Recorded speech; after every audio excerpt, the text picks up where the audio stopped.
There is a part of your mind that doesn't speak in words, doesn't think logically, and doesn't care about your dreams, goals, or long-term happiness. Its only concern is keeping you alive. This part of you is ancient. It's called the reptilian brain, and it was designed in a world of predators, darkness, and constant danger. Back then, life was brutal. You had to react instantly to survive. No time to philosophize, no time to reflect. If you heard a rustle in the bushes, you ran or you died.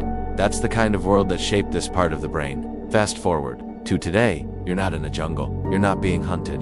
But this part of your brain hasn't changed. It still reacts as if every challenge, every risk, every unknown could kill you. It still pumps your body full of stress hormones when you're about to speak in public. It still makes you freeze when you face uncertainty. It still makes you want to lash out when you feel threatened, whether it's from an argument, an online comment, or a boss criticizing your work.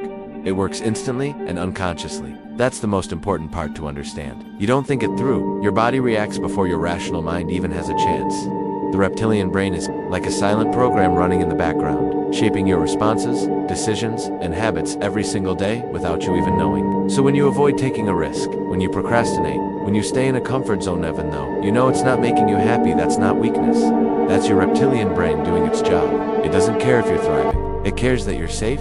Safe equals alive. That's the only logic it knows. But here's the problem. Your life is no longer about just surviving. You want to create, grow, express, explore, evolve.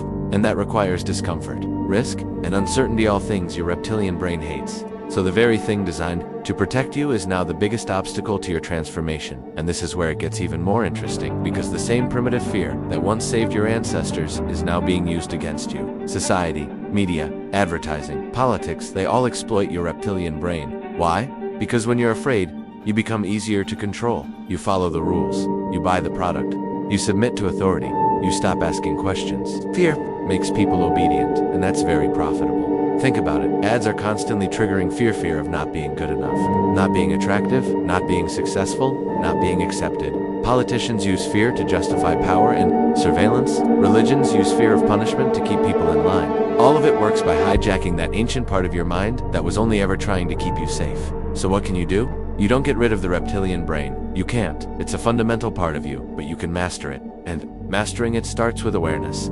You begin by noticing when it's active, when you feel fear, resistance, rage, anxiety, or the sudden urge to avoid or control something. These are signals that your reptilian brain is in charge.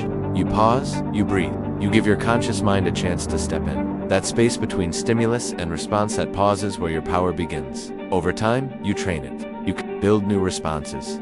You take small risks. You do the uncomfortable thing. You rewire it by linking new behavior with positive outcomes. The more you stretch outside your comfort zone, the more flexible and adaptable your nervous system becomes. What once terrified you becomes familiar. What once triggered panic becomes just another challenge. This is not about becoming emotionless or robotic. It's about conscious mastery. You're still human. You still feel fear, desire, anger, but you learn to use them rather than be used by them. Imagine anger channeled into courage. Fear transformed into alertness. Desire turned into focused action. That's power. And once you get to this level of inner mastery, you're no longer pulled by the world. You're not manipulated by headlines, trends, opinions, or fear campaigns. You don't need approval. You don't react blindly. You choose your path, your behavior, your future with clarity. You stop merely surviving and start living consciously, intentionally, authentically. This is what true evolution looks like. Not just more knowledge, more technology, or more gadgets, but the evolution of awareness. The next step for humanity is not on Mars or in virtual reality.